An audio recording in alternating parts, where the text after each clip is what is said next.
Hi everyone, my name is Melissa. I hope that you are having a very special retreat thus far. It is my pleasure to be here with you today to share a witness of my life and how Jesus has worked in my life. Um, just to keep the theme of the retreat, um, renewing ourselves in divine mercy, I'd just like you to keep two things in mind as we walk on this journey together in this talk. Um, the first is remembering that Jesus himself is love and mercy. Jesus is love and mercy itself. Divine mercy tells us that Jesus comes to our aid when we're in our miseries. He is a loving God, and he just wants to reach his hand out and help us. The second thing that I want to keep in mind, and just like, in our awareness as we continue through this journey, is one of the most amazing ways to show God that we love him is by trusting him. And in the familiar image that we know of divine mercy, it's Jesus, I trust in you. So let us remember that. Let us open our hearts. I pray that the Lord comforts you, guides you, speaks to you, takes you under his wing, and I truly hope that he shows you who he truly is through this whole weekend, in any small moment, any little part of your day, even as the days continue after this retreat ends. So again, my name is Melissa Anduiza. I am from Miami, Florida, born and raised here, and I am the eldest of four siblings, two parents. My dad is Cuban, my mom is Filipino, um, and we were raised Catholic, so cradle Catholic family, very loving and supportive family, and also very active in the church. I have devout Catholic parents who raised us truly to love God and love Jesus Christ ever since we were children. We prayed when we were little. We went to Mass every Sunday. We served in the church. My parents were in the Emmaus Ministries retreats at Good Shepherd Catholic Church. That was our home parish, and my siblings and I were in the music ministry. We played at Mass and we played at parish festivals, Catholic traditional music, praise and worship music. We were also altar servers, lectors, and extraordinary ministers. So that's just like a basis of my childhood and how I grew up. Another aspect to my life, I have a serious commitment and serious training in the art form of dance, performance dance, specifically ballet and modern.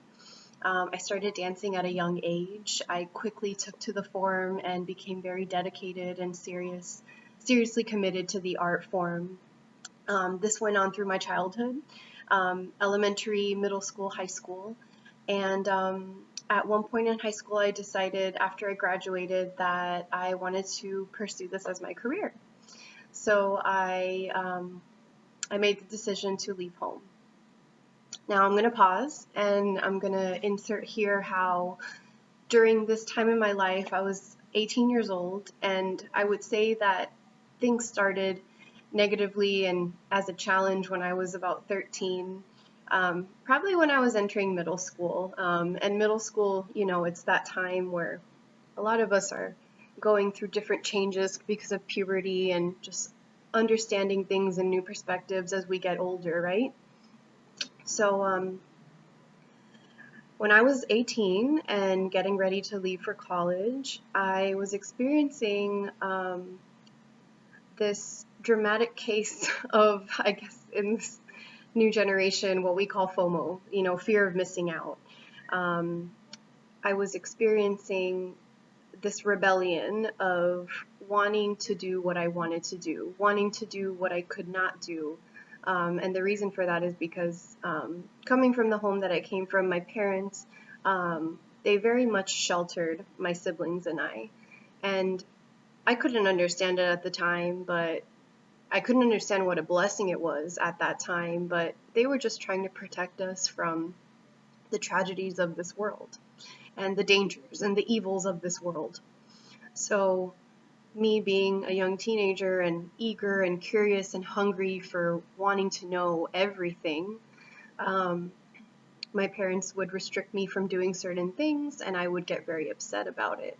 So, after a couple of years of that feeling over and over again and being really stubborn and not really listening and understanding why they were doing what they're doing, I started to feel very suffocated, and I just wanted to be free. So my definition of free, doing whatever I wanted, it's my life. I just want to be free. I need to get out of here. So when the opportunity came for me to go to college and pursue my dance education, pursue my Bachelor of Fine Arts in dance, and then go off and dance professionally, it was like a double catch. I was like, well, I get to go and study, and then I can also be free. I don't need to be under control of anybody telling me what to do, who to be friends with, when I can come home, where I can go, just certain things like that. And throughout my middle school and high school years, it was something that I really struggled with in terms of social settings and, trying to fit in. So I did just that when I left. I went to college, and I got into this lifestyle pattern, which, of course, I'm not proud of, but it's just my truth. I was living a double life. On one side of my life, I was getting great grades. I was excelling in my dance education. I was keeping in touch with my family, but I guess you can say playing the star role of the perfect daughter, perfect sister. Everything is fine. Everything is fine and dandy. And then on the other side of things, I was experimenting, exploring new avenues of things that my family always warned me of. They always said, stay away from this, don't do that.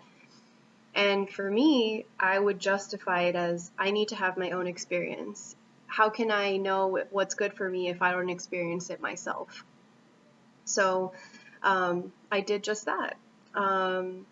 And I found myself in a place where I was in sinful environments. I started partying. I wasn't following God's commandments. And I was still going to mass, though. That goes back to that double life. I was still going to mass. I would still say my prayers. I would skip mass sometimes. So I started to see that as time went by, I began to change. This darkness and this different way of living that I was not raised to be, it started to take over me. And I would justify it as just my will, me in control. This is what I want to do. And even though things hurt, and I would get hurt with a lot of decisions that I made and actions, I kind of just ignored them. And a lot of my friends at the time, they were also going through the same kind of hurt, so it kind of became the new normal. You tend to just kind of settle when you're in an environment and you get comfortable, even though you know it's wrong, right? How many of you have ever been there before where you know clearly that you're doing something wrong, but you just kind of continue to do it? You've kind of have dug a hole like so deep for yourself that you don't really know how to get out of it. That's where I was. I also felt like another way to justify like how I was living in some kind of darkness is that the people like really close to you, as long as they don't know what you're doing, it's okay. So it's like until you get caught and you're just kind of like keeping secrets, that was a big thing in this life that I'm living here. I was another person to certain people, and then to my family, I was trying to maintain the image and the person that they did raise me to be, but it was all a lie.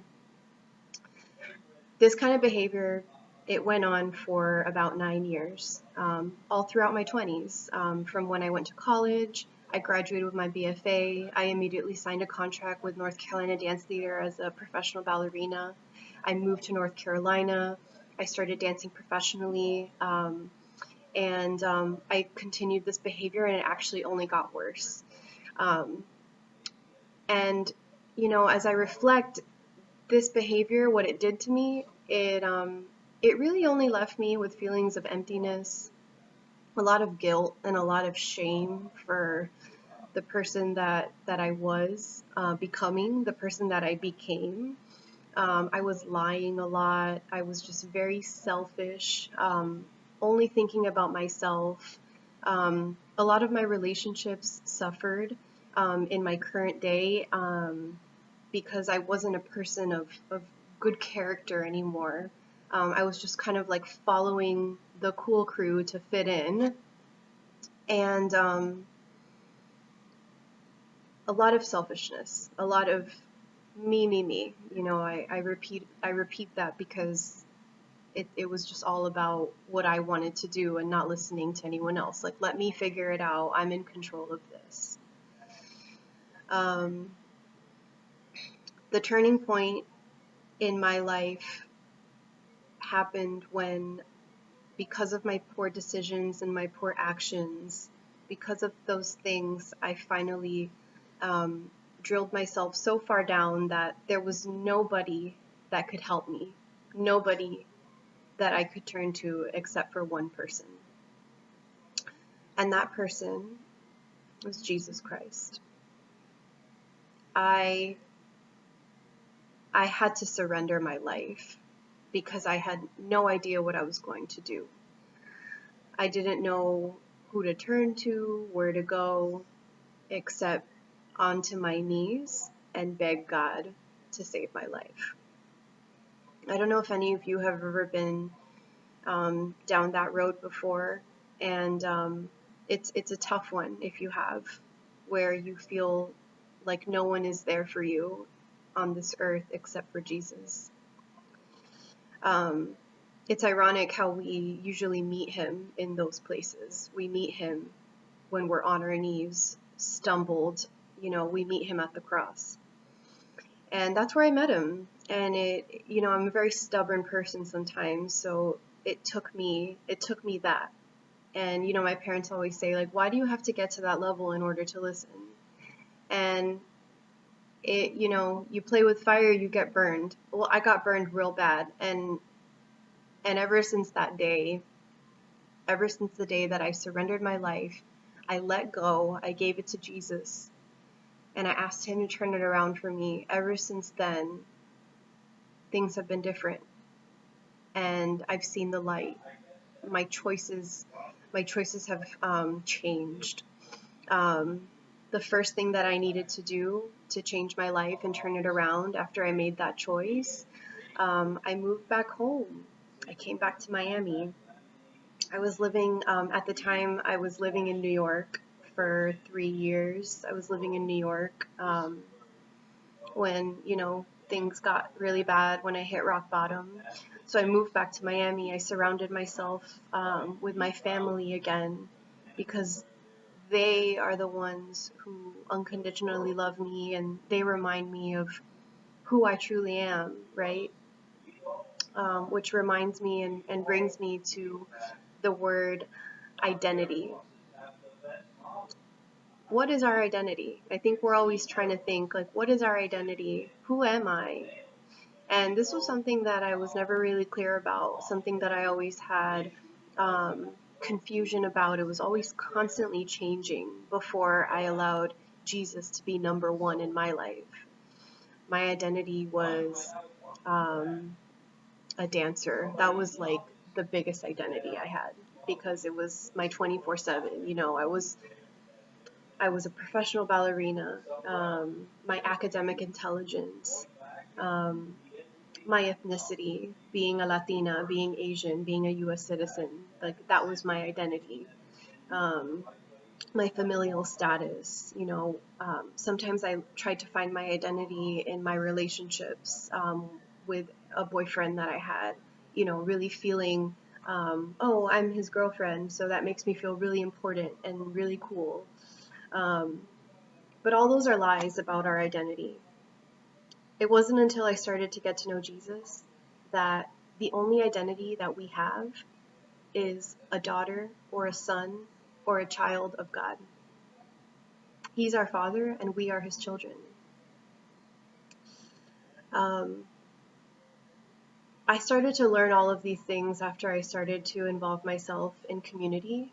Um, I actually attended a St. Augustine young adult ministry retreat, and this was after I moved back home and, started over. My mom was like, you should go on this retreat. Initially, I was like, no, I don't need to go. I have too much going on. I'm going to do this on Saturday. She's like, no, she's like, Melissa, go.